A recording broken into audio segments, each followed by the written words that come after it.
প্রতি বছর রমজানের শেষ দিকে শুরু হয় একটি আলোচনা। সেটি হচ্ছে এবার কয়টি রোজা হবে? ২৯টি নাকি ৩০টি?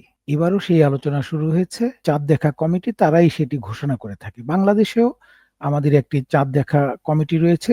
সরকারের জাতীয় চাঁদ দেখা কমিটি তারাই চূড়ান্ত সিদ্ধান্ত দেবে যে কবে ঈদ হবে। একইভাবে পৃথিবীর অন্যান্য দেশেও একই রকমের কমিটি রয়েছে। তারাই চূড়ান্ত সিদ্ধান্ত দেয় যে চাঁদ দেখা গেছে কি যায়নি, ঈদ কবে হবে। এবারও সেই আলোচনার প্রেক্ষিতেই আমরা একটু জ্যোতির্বিজ্ঞান দিয়ে বা মহাকাশ বিজ্ঞান দিয়ে চেষ্টা করব দেখতে যে বাংলাদেশে কবে চাঁদ দেখা যাবে।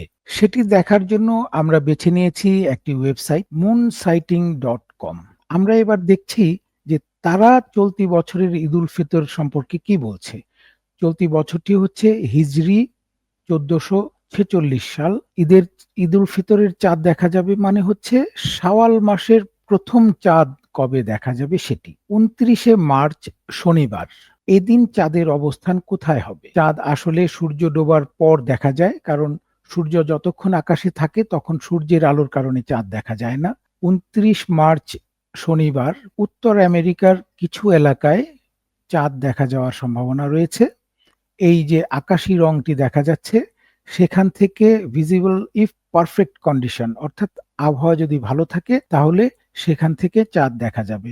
সেটিও হয়তো কানাডার কোনো অংশ বা মেক্সিকো ওইসব অঞ্চল থেকে। কিন্তু বাকি যে অংশগুলি ইউরোপ, এশিয়া, অস্ট্রেলিয়া, আফ্রিকা এর কোনো অংশেই চাঁদ দেখা যাওয়ার কোনো সুযোগ নেই।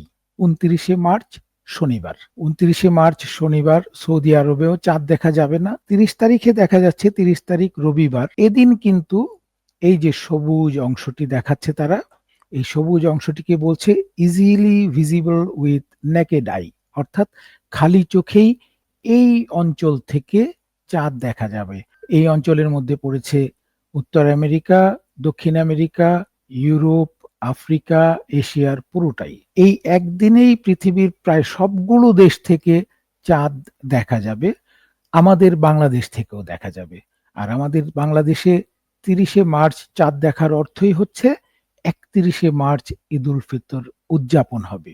আমরা যদি এবার ভিন্ন আরেকটি ওয়েবসাইটে যাই, সেখান থেকেও আপনাদেরকে দেখাবো যে সৌদি আরব এবং বাংলাদেশ কোথায় কখন চাঁদ দেখা যাওয়ার সুযোগ রয়েছে। এবার আমরা চলে এসেছি টেলারিয়াম নামের একটি ওয়েবসাইটে। এই যে বাংলাদেশের সৈয়দপুরের অবস্থান অনুযায়ী তারা চন্দ্র সূর্যের অবস্থান দেখাচ্ছে ২৯ তারিখ ৬টা ১৪ মিনিট।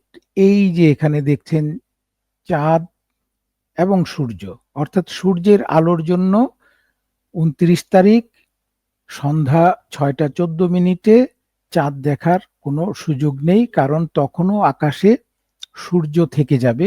আর সূর্য থেকে যাওয়ার মানেই হচ্ছে চাঁদ ঢাকা পড়ে যাবে। ৬টা ১৪-র পরিবর্তে আরো যদি আমরা ৭টার দিকে দেখি তাহলে কি হয়? ৭টার সময় সেই অন্ধকার, এই যে দিগন্ত দেখছেন সেখানে কোনো চাঁদ নেই। আমরা যদি ৭টার আগে আসি তাহলেই বা কি হয়? ৭টার আগে এলে সেটি আমরা কিন্তু ২৯ তারিখ দিচ্ছিলাম। এখনো দেখা যাচ্ছে না, এখনো দেখা যাচ্ছে না, এখনো দেখা যাচ্ছে না, মানে ৬:৩০ নাগাদ দেখা যাচ্ছে না, ৬টা ২০ ওই একই রকম। অর্থাৎ সূর্য এবং চাঁদ প্রায় একই সময়ে যেহেতু ডুবছে, এ কারণে ২৯ তারিখ বাংলাদেশ থেকে চাঁদ দেখা যাওয়ার কোনো সুযোগ নেই। আমরা পরের দিন ৩০ তারিখ যদি যাই তাহলে কি দেখছি একটু দেখে আসি। এই যে ৩০ তারিখ ৬টা ১৭ মিনিট, সূর্য তখনও ডুবেনি, চাঁদ উপরে রয়ে গেছে। আর সূর্যের আলোর কারণেই এই চাঁদটি আমরা দেখব না। আমরা যদি আরেকটু সময় এগিয়ে যাই, এই যে সূর্য ডুবতে শুরু করেছে কিন্তু সূর্যের আলো কিছুটা রয়ে গেছে। ৬:৩০ নাগাদ কিছুটা হয়তো বা অন্ধকার হয়ে আসবে, আরো পরে আরো অন্ধকার হচ্ছে, দিগন্তের উপরে চাঁদ দেখা যাচ্ছে। এই যে দিগন্ত, দিগন্তের কাছাকাছি চাঁদ দেখা যাচ্ছে। প্রায় ৭টা নাগাদ আকাশ যখন পুরোপুরি অন্ধকার হয়ে আসবে তখন চাঁদটি দেখা যাবে। চাঁদটি কেমন দেখা যাবে সেটিও আমরা যদি একটু দেখি। এই যে সরু একটি দাগ দেখা যাচ্ছে এরকম, অর্থাৎ ৬টা ৫০ থেকে ৭টা ৫-১০ পর্যন্ত এরকম সরু একটি দাগ দেখা যাবে। 7:20 নাগাদ চাঁদও ডুবে যাবে, এরপর আর দেখা যাবে না। অর্থাৎ 30 তারিখ চাঁদ দেখার উপযুক্ত সময় 6:50 থেকে অথবা 7টা থেকে 7:10-15, সেটি হচ্ছে সবচেয়ে উপযুক্ত। 30 তারিখের আগে বাংলাদেশে চাঁদ দেখার কোনো সুযোগ নেই। আর 30 তারিখ খুব অল্প সময়ের জন্য আমরা চাঁদ দেখব দিগন্তের খুব কাছের এলাকায়। আমরা এবার চলে এসেছি আরেকটি ওয়েবসাইটে, এটি হচ্ছে দি স্কাই লাইভ। তো আমরা দেখছি 29 তারিখ 6:10 এই যে দিগন্ত, নিচের কালো অংশটি দিগন্ত, দিগন্তের ঠিক উপরে সূর্য রয়েছে এবং চাঁদও তার সাথে রয়েছে। 29 তারিখে একটি আংশিক সূর্যগ্রহণ হওয়ার কথা রয়েছে। এটি বাংলাদেশ থেকে দেখা নাও যেতে পারে। দেখা যাক কিংবা না যাক, সেটি আমাদের বিষয় নয়। আমাদের বিষয় চাঁদকে দেখা যাবে কিনা।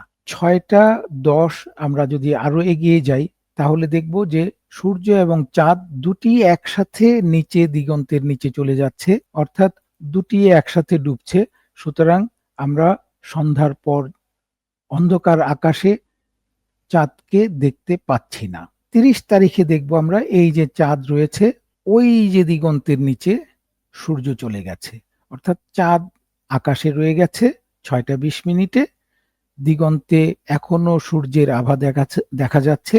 আমরা যদি আরো একটু সময়ের দিকে এগিয়ে যাই তাহলে সূর্য একেবারেই ডুবে গেল এবং আকাশ অন্ধকার হয়ে গেল। আকাশ অন্ধকারের সময় এই জায়গায় চাঁদ রয়ে গেছে। এটি একটি বাংলা পঞ্জিকার ওয়েবসাইট, যেটি ভারত থেকে পরিচালনা করা হয়। চন্দ্র উদয় ভোর বা শেষ রাত্রি 4:37 এবং অস্ত বিকেল 4:46। আমরা যদি একদিন পরে যাই তাহলে দেখছি যে আগামীকালের তারিখ চাঁদ অস্ত যাবে 5:49। তার মানে একদিনের ব্যবধানে 1 ঘন্টারও বেশি সময় পরে চাঁদ অস্ত যাবে। আগামীকাল 28 তারিখ 29:30 সেটিতে আরো 2 ঘন্টা যোগ হয়ে সেটি 7টার পরে অস্ত যাবে।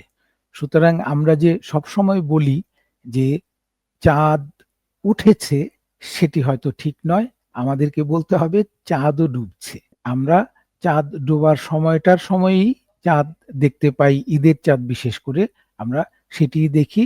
এই চাঁদ ডোবার সময়টি যত বেশি হয় তত বেশি সময় ধরে আমরা দেখি।